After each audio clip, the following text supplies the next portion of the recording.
Hi and welcome to day 98 of my 112-day long winter Grindset program. Today was a difficult and hard day.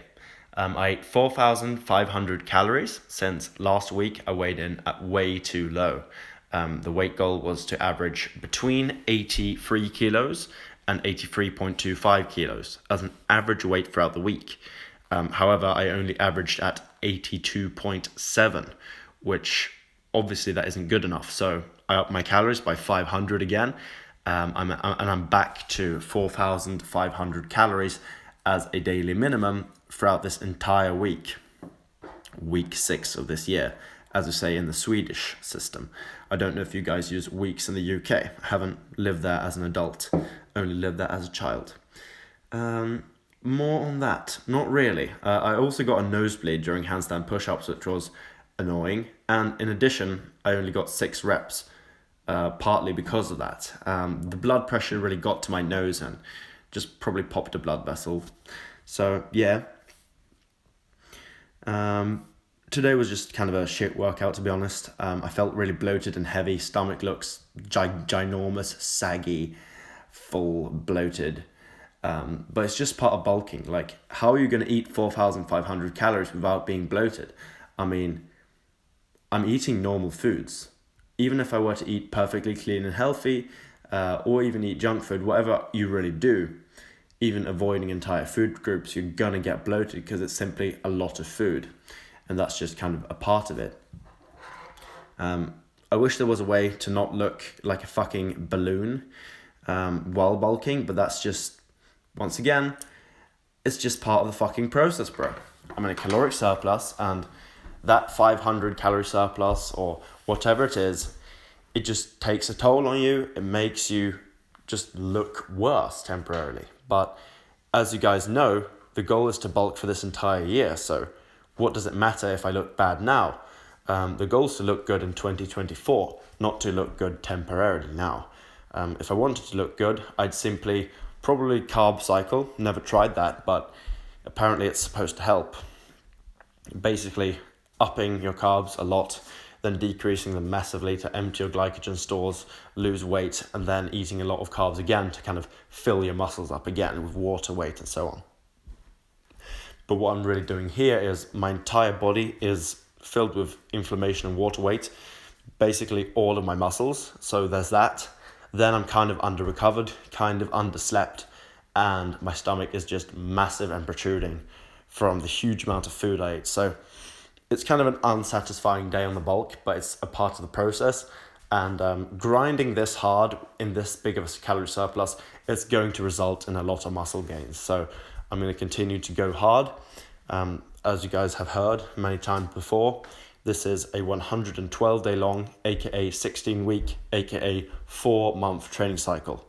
So as soon as this is over, I'm going to rest 1 or 2 weeks. And after that, I'll be back with a different program, which hopefully emphasizes rest to a greater degree, while also hitting the muscles even more specifically and with even more volume and weight, but just really upping the rest. Right now, I've been really focused on frequently hitting every single muscle, which is why I do every single exercise every single day, but I only do 1 single set because I wouldn't be able to recover from 2 sets at this kind of quote-unquote intensity level. So yeah, there's that. I'll figure something out. Right now I'm kind of tired. I should be going to bed. I'm also trying to kind of turn back the clock and start going to bed earlier, start waking up early as well, which is kind of destroying me. I'm used to going to bed at 3 a.m., trying to work that back to 10 p.m., so that's going to be a real challenge as well. But, it's just one step at a time. Going from 3 a.m., 3:30 a.m., sometimes even 4 a.m. To 10 p.m., I mean, that is a 5 to 6 hour kind of change in your body's body clock. Obviously, I'm going to get nosebleeds. Obviously, I'm going to feel destroyed and weak and bad. But it's for a greater good. I'm going to be able to wake up when the sun rises as opposed to waking up in the middle of the afternoon, which obviously that's going to have a positive impact on my health and on my performance in the long run. So And it's the same exact thing with the bulking.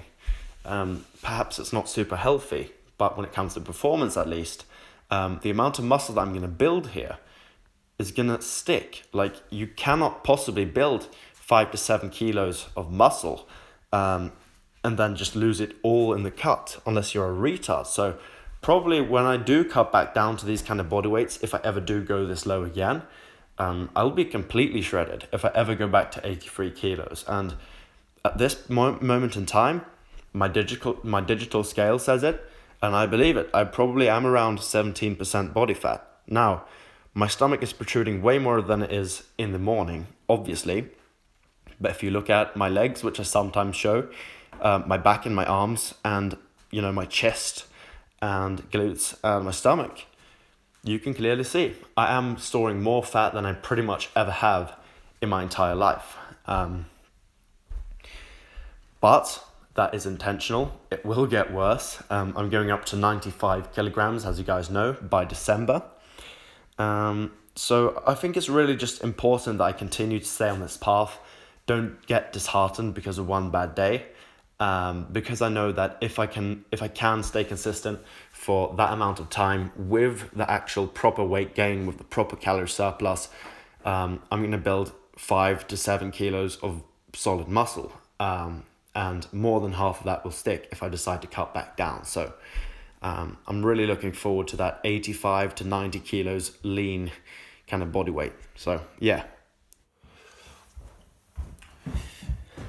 Not only do I have a fucking nosebleed, I also have these goofy blisters on my thumbs, as you can see right here.